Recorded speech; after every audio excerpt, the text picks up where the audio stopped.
A very clear picture from the dash-mounted cameras of how dangerous. Teresa, this is Route 5 in Hamburg, right by the lake shore. We're driving around with Chris Broadbent, our photographer, as we have been all morning long.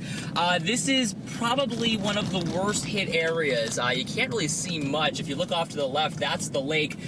Limited visibility here, though, improved from what we saw this morning. It's that fine snow that's coming down right now that's blowing around. Not much on the roads right now, but it's compacted because of all the snow that's fallen already and all the plowing that's been done at this point. Chris Broadbent is here next to me in the driver's seat. Chris, how are the roads right now for you? Slippery, that's the biggest thing. You got to leave a lot of room to stop. You know, when you hit the brakes, you tend to slide a little bit first, and just the whiteouts, they come and go real fast. And you can see the Hamburg clock tower off to the left side of your screen. That's where we were yesterday for News 4 Wake Up when that wind advisory was in effect. The traffic lights here were bouncing and bobbing. Obviously a much different story. Now snow-covered and almost invisible.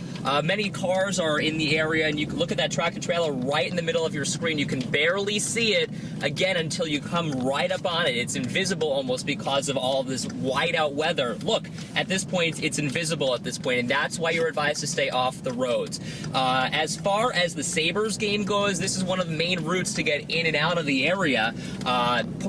Erie County Executive Mark Poloncarz is basically suggesting people stay home because at that point, the roads may not be passable.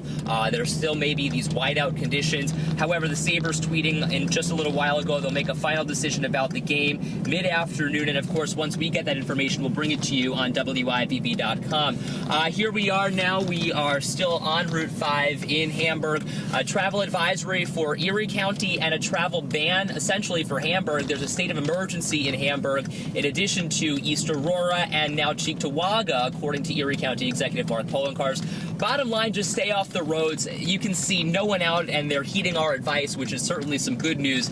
You just want to be careful is the bottom line, Teresa. Ed, thank you so much. They're being very careful out there and really doing a great service by illustrating just how bad those roads are. He talked about the travel bans. I want to give you a complete list right now. The bans meaning you're not allowed to be on the roads. The list includes East Aurora, Depew, Wales, West Seneca, Lackawanna, Angola, Evans, Blaisdell, Hamburg, where Ed was talking about, Eden, Orchard Park, and Brant. Road closures include the Thruway. The updated information here is that the Thruway is now closed from exit 46 over in Leroy all the way to the state line. Also closed Route 5 from Tiff Street to the 190. Route 400 from Route 16 to the 90. And you can keep up with all of these closures on our website at WIVB.com.